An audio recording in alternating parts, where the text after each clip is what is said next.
Well, finally found him. All my Pokemon cards. Oh man, look at that. My very first card. Can't believe it all started with this. And look how far you've come, kid. Yep.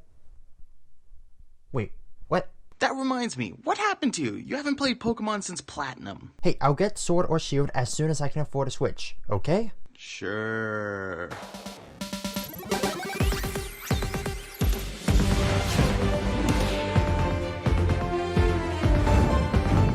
Video game adaptations have rarely done well at the box office for one of two reasons.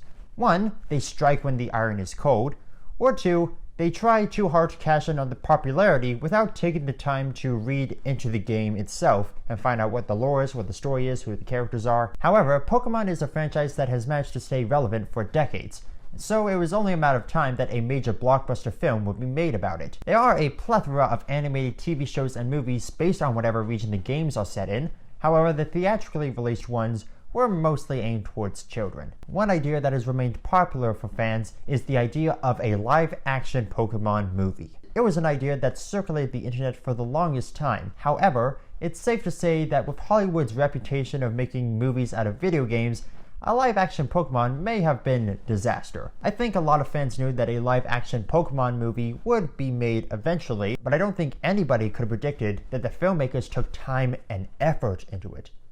Yeah, shocking. The moment when Ryan Reynolds' voice came out of that Pikachu's mouth, I knew right then and there, I had to see this movie. Now it's been released and has become a sizable hit.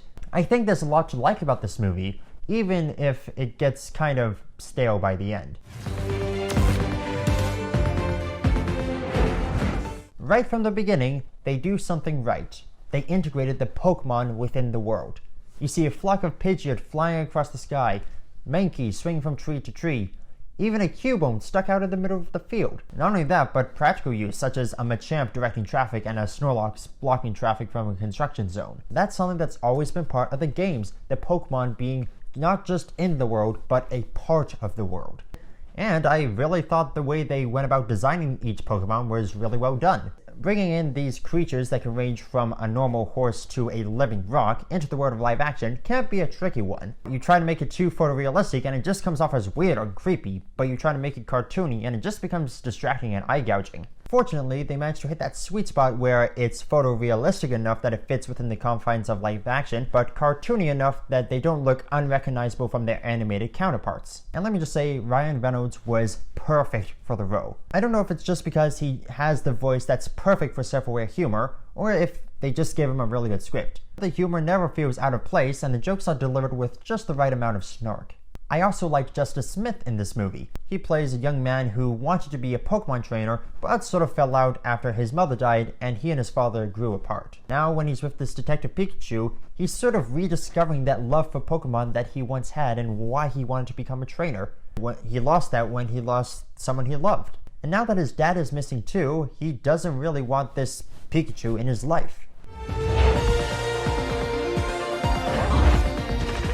There are some really cool action sequences, but once the plot starts to kick in, it kinda goes a little bit downhill from there. It feels like they took a weird blend of the most generic sci-fi villain and missing person story, tossed them in the blender, and then poured it into this movie. Even Pikachu was able to guess who the bad guy was from the get-go. And even though the final act has a really cool battle, you know exactly how it's going to end. Overall, the villain and the story weren't anything special to write home about.